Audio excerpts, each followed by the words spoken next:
The Michigan Soybean Promotion Committee is proud to offer the following soybean planting video featuring Mike Staton of Michigan State University Extension and Gary Parr, a soybean planter expert.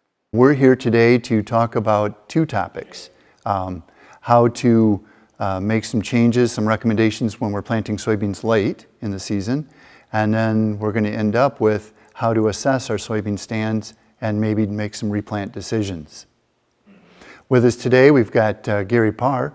Gary Parr is a farmer in Charlotte here, and then also is a director on the Michigan Soybean Association.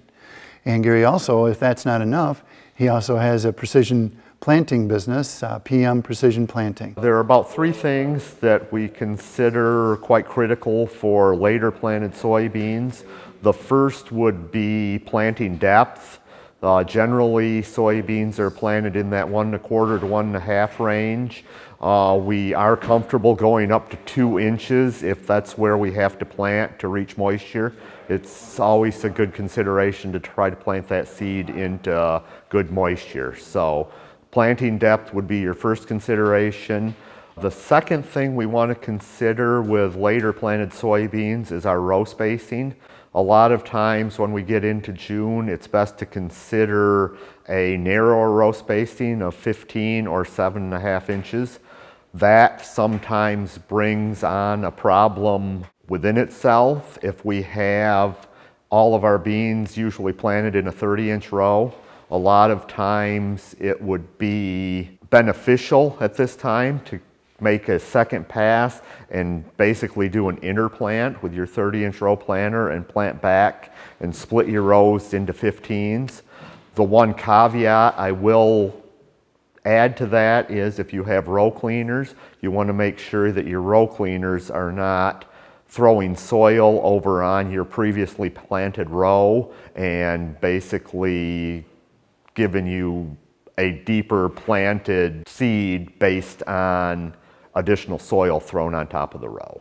It's always a good idea in planting season, maybe when we're making that switch from corn to beans, to go through and review some of your planter adjustments and make sure that through natural wear some things haven't become out of adjustment that are going to affect your soybean plantings.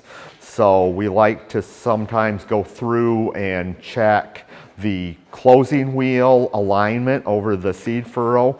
Both of your closing wheels should be perfectly aligned over the seed trench. It's best to do that in the field, and we would recommend that the gap between your closing wheels be minimum of 1.5 inches and probably ideally 2 inches inside to inside measurement. On your gauge wheels, it's good to go through and check your gauge wheel contact to the opener disc. Make sure that when that gauge wheel is up in an operating position where it runs in the field, that you have just light contact on the opener disc. And then we also like to go through and just check bearing freedom of movement on all our moving parts, row cleaners, spikes, gauge wheels, closing wheels, and make sure we don't have any issues there with bearings getting bad that are going to affect our planting. Another timely topic at this time of the year, here early June, would be assessing our soybean stands. What actually did germinate, what actually emerged, and what's going to contribute to yield. I've got some real biases on this. We all hear about the hula hoop method, and yes, I'm a proponent of the hula hoop method, but only in narrow rows. I would say row spacings less than 15 inches. The hula hoop is fine. If you're in 15 inches on up, I would use the foot of row. I just think that's a better method, more precise on telling us what's happened. So if you have questions on either one of those two topics, we do have a fact sheet available through Michigan State University Extension. We were out there and assessed our stands, and we find out that we have less than the magic number of 100,000 plants per acre is what most agronomists say we need to get a full yield.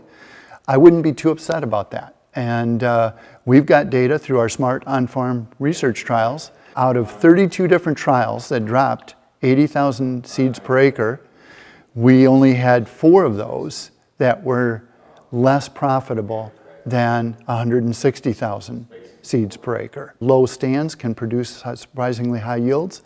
So please consider that when you replant. One other thing to consider if you're thinking about replanting is we don't typically recommend anymore of tearing up the old stand and planting a new field. What we would do is we would just replace the plants in those thin areas. That's kind of the newest philosophy.